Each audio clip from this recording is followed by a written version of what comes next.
Gusto nyo ba ng extra income? Mag-trade na kasama namin. I-on lang ang AI bot para siya na ang gagawa ng lahat para sa iyo. With 90% above win rate, register na for free. Marcus Smart, nilantad ang dahilan kung bakit mas pinili ang Lakers kumpara sa Knicks. Summer League standout aani ng rotation sa susunod na season. Steph, nirank at pinili ahead kay Magic Johnson. Hindi matanggap ng ibang NBA fans. Inaasahan ng paputok mula sa New York Knicks ngayong off-season. Sa isang punto mukhang itatarget ng team sina Kevin Durant at Giannis Antetokounmpo sa trade market.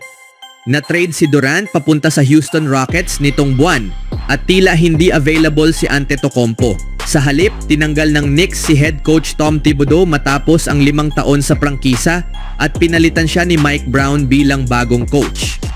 Pinangungunahan ni na Jalen Brunson at Karl Anthony Towns, dalawang All-NBA talents, nasa maayos na kalagayan ng roster ng Knicks at si Brown ay isang mahusay na decision maker para pamunuan ang team.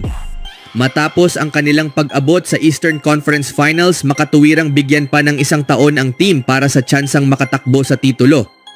Mahalaga ang pagdagdag ng depth, lalo na't babawasan na ng New York ang minuto ng mga starters kaya mas magiging mahalaga ang bench. Halos nakuha ng Knicks ang isang former Defensive Player of the Year at veteranong NBA player bilang buyout free agent. Ngunit sa halip, pinili ni Marcus Smart na pumirma sa Los Angeles Lakers kung saan sasamahan niya sina Luka Doncic at LeBron James. Ayon sa insider ng New York Post na si Stefan Bondy, kinontak ng Knicks si Smart ngunit gusto raw nitong sumali sa isang team na may mas malinaw na landas patungo sa mas malaking papel sa court. Kinontak ng Knicks si Marcus Smart pero ang pagkakaintindi ko ay gusto niya ng isang lugar kung saan mas klaro ang kanyang playing time, ibinahagi ni Bondy sa Twitter. Malinaw na hindi nagkaroon ng sapat na puwang ang New York para maisingit si Smart sa kanilang rotation. Hindi kayang ibigay ng Knicks ang uri ng role na hinahanap ni Smart, dagdag pa ni Bondy. Sa Lakers may pagkakataon siya na maging mahalagang bahagi ng tagumpay ng team habang papasok sa season na may ambisyong magkampiyon. Ang Knicks naman ay nasa mas mahinang conference na mas bukas ang kompetisyon, ngunit hindi pa rin nila kayang ibigay ang oras ng paglalaro o papel na hinahanap ni Smart sa free agency. Sa sumunod na balita naman, kasama rito ang Golden State Warriors na hindi nakapasok sa semifinals nitong taon ng NBA Summer League. Sa mas eksaktong detalye, nagtapos ang kampanya ng Dubs na may 3 panalo at 2 talo matapos ang kahangahangang panalo laban sa Cleveland Cavaliers. Sa panalong iyon, maaaring nakakita ang Warriors ng isang player na may potensyal na mapasama sa kanilang training camp, si Chris Manon. Bago pa man magsimula ang Las Vegas Summer League, mataas na ang pag-asa ng Warriors sa undrafted guard na ito. Tinawag na ngang isang game changer si Manon ng coach ng Dubs para sa Summer League na si Lane Wilson. Sa edad na 23 taon, nagpakitang gilas siya sa laban kontra Toronto Raptors. Pagkatapos ng breakout game na iyon, ipinagpatuloy ni Manon ang kanyang kahangahangang performance laban sa Cavaliers. Nakapagtala siya ng 17 puntos, 5 rebounds at 2 assists sa loob lamang ng 23 minutong paglalaro. Nagkaroon din siya ng plus 21 impact habang nasa loob ng court, pero hindi lang iyon, naging dominante rin siya sa depensa. Nakagawa siya ng 4 na steals at 2 blocks at 1 beses lang na foul. Mas pinaganda pa ito ng kanyang shooting, 4 sa 5 mula sa field at 8 sa 10 sa free throw line. Dumaan si Manon sa tradisyonal na landas na ginugol ang 4 na taon sa NCAA. Gayunpaman, hindi siya na-draft ngayong taon sa NBA. Bagamat hindi naging maganda ang simula, unti-unti niyang binubuo ang kanyang pangalan sa Summer League. Dahil dito, dapat isaalang-alang ni Warriors head coach Steve Kerr na bigyan si Manon ng pwesto sa training camp. Kapag nagpakitang gilas siya roon, maaaring i-offer sa kanya ng Warriors ang isang 2-way contract. Sa ganitong kasunduan, maaari niyang patuloy na hasain ang kanyang laro sa G League habang nagkakaroon din ng pagkakataong makalaro sa NBA paminsan-minsan. Ano sa tingin niyo kay Manon, mga kaibigan?